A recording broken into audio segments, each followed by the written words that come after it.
வந்துட்டு இந்த தண்ணி வற்றி போகும்போது களிமண் இருக்கு இல்லையா, அந்த வகையான களிமண். ஆனால் இது பார்த்தீங்கன்னா இந்த களிமண் வந்து பிஸ்னஸ்ன்னு சொன்னால் நம்புவீங்களா? களிமண்ணுலேயும் நிறைய வகைகள் இருக்குது. ஆனால் இந்த களிமண் வந்து பார்த்திங்கன்னா பிராண்டுங்க, பிராண்டு. இந்த பிராண்டு களிமண்ணில் நிறைய பிஸ்னஸ் இருக்குது. பட் வேஸ்டேஜ்லேயே வந்துட்டு நிறைய பிஸ்னஸ் பண்ணலாம். கொஞ்சம் கிட்ட காட்டுங்க, இந்த களிமண்ணை பாருங்கள் எப்படி இருக்குது பார்த்தீங்களா? பல ஷைனிங்காக இருக்குது பார்த்தீங்களா? இது ஃபேஸ் பேக்கும் போடலாம் அப்படின்னு சொன்னால் நம்புவீங்களா? ஃபேஸ் பேக்கும் யூஸ் பண்ணலாங்க இந்த களிமண்.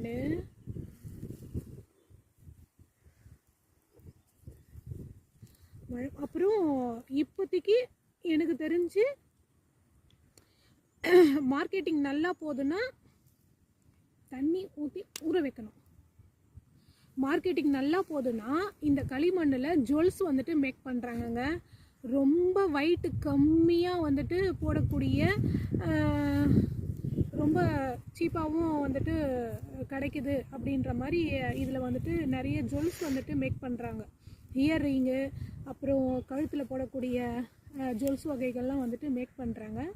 பட் இது ஃபேஸ் பேக்காகவும் யூஸ் பண்ணலாம். ஆயில் ஸ்கின்னுக்கு வந்துட்டு ஆயில் ரிமூவ் பண்ணக்கூடிய ஃபேஸ் பேக்காகவும் யூஸ் பண்ணலாம். இதை தவிர்த்து இதே களிமண்ணில் வந்து பார்த்திங்கன்னா நிறைய விஷயம் வேர்ல்டு லெவலில் பிஸ்னஸ் நடக்குது. ஆனால் நம்மளுக்கு தான் தெரியாது. வேஸ்டேஜாக இருக்கக்கூடியது எல்லாம் வேஸ்டேஜு அப்படின்னு நம்ம நினச்சிடுவோம். ஆனால் இங்கே வேஸ்டேஜ்லேயே நிறைய பிஸ்னஸ் இருக்குங்க. அந்த பிஸ்னஸை நம்ம எடுத்து பண்ணோன்னா ரொம்ப சக்ஸஸ் ஆகும். ஆனால் ஒவ்வொரு வேஸ்டேஜையும் நம்ம எப்படி மதிப்பு கூட்டுறது அப்படின்றது இருக்குங்க. ஸோ அதுக்கு நிறைய கவர்மெண்டல் சைட்லேருந்து கிளாஸும் வந்துட்டு கொடுக்குறாங்க. ஸோ அந்த மாதிரி உங்களுக்கு ஏதாவது பிஸ்னஸ் ஐடியா இருந்ததுன்னா நீங்கள் கண்டிப்பாக வந்துட்டு மெசேஜ் பண்ணுங்கள். அந்த வேஸ்டேஜ் ப்ராடக்ட்லேருந்து நம்ம மதிப்பு கூட்டி என்ன பிஸ்னஸ் பண்ணலான்றதை எனக்கு தெரிஞ்சதை நான் உங்களுக்கு ஷேர் பண்ணுறேன்.